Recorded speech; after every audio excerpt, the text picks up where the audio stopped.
Okay, in this problem we're going to use Newton's method to estimate the solutions to this equation, 5x squared plus x minus 1 equals 0. We're given starting points.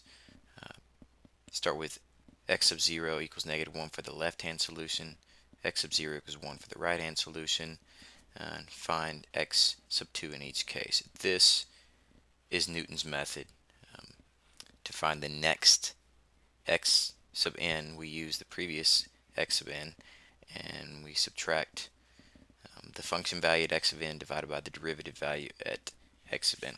Okay, so the first thing I'm going to do on this, I'm going to find the actual solutions using the calculator so we can compare to the solutions that we get using Newton's method. Okay, so I have this typed in the calculator, 0 under y2. I'm going to graph. We can see that the solution over to the right is somewhere between 0 and 1. Solution to the left is somewhere between 0 and negative 1. Okay, so I'll quickly find the solution for both of them. Here's the left-hand solution.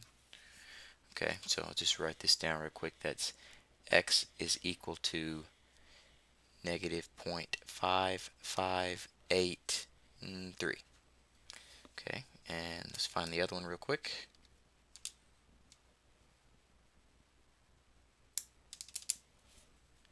X is equal to 0.3583. Okay, those are the calculator's solutions. Obviously, even those are estimates. I had to round, and so did the calculator. Okay, so now we're going to use Newton's method to figure out what it can give us after a couple iterations. Okay, so we've got the function 5x squared plus x minus 1. The derivative is 10x plus 1. Okay, we're starting with, we're going to use this one, x sub 0 equals negative 1. So x sub 0 equals negative 1. To find x sub 1, that means we're going to use x sub 0 minus the function value at x sub 0 over the derivative value at x sub 0. X sub 0 is equals to negative 1, so negative 1 minus the function value at negative 1 over the derivative value at negative 1. Okay, this one is pretty easy to just work out quickly. So we get negative 1 minus, let's think about plugging a negative 1 in here into the function. Negative 1 gets squared, so it turns to a 1, so it's 5 plus a negative 1 and another negative 1. So 5 minus 1 is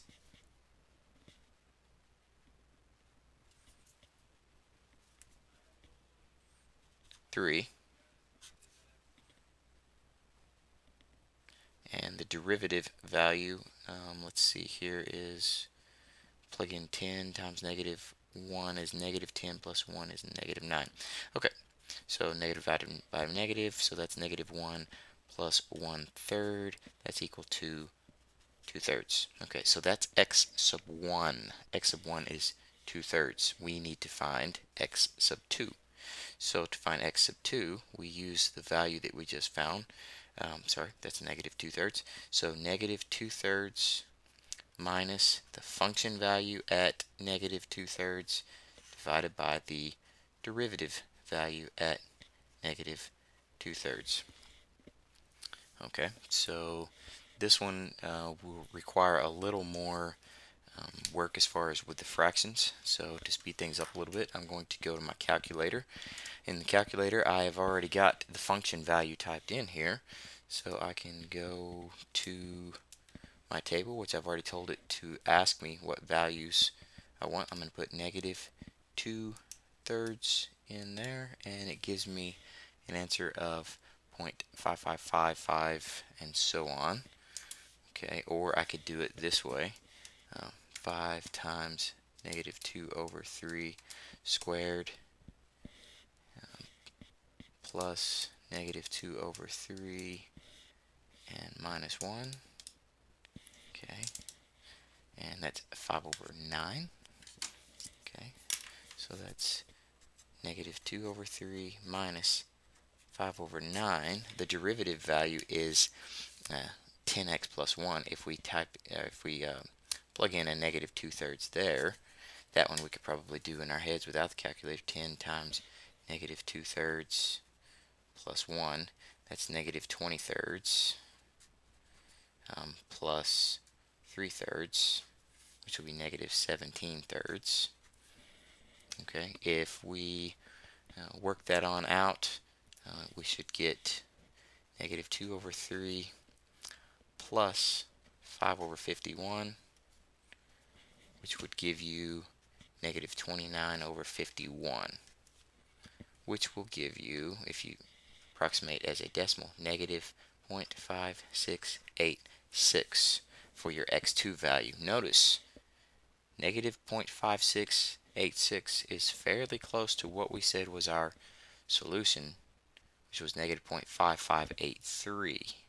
Okay, these are getting close. If we went a couple more times, we would get a lot closer, but they only asked us to go twice, so we're going to stop there on that one. Okay, now I'm going to do the other one. So for the other one, it said x sub 0 is 1. Okay, so I'm going to plug in to find x sub 1, I'm going to plug in the x sub 1 value, so I'll get 1 minus f of 1 over f prime of 1. Okay, so that'll give me 1 minus, let's see, if we plug in a 1 here, it's 5 plus 1 minus 1, so that's 5, over f prime of 1, which would give me 11. So that's 11 over 11 minus 5 over 11, that is 6 over 11. Alright, to find x2, we use the 6 over 11, plug it in. 6 over 11 minus f of 6 over 11 over f prime of 6 over 11. Okay, I'm going to go to my calculator on this one. Okay, so first let's do the 6 over 11 into the function 5 parentheses 6 over 11 squared plus 6 over 11 minus 1. Okay, close enough. 125 over 121 the top, so that's 6 over 11 minus 125 over 121. Now let's do it into the derivative.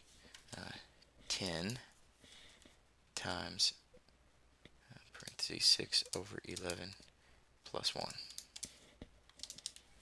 Okay, 71 over 11.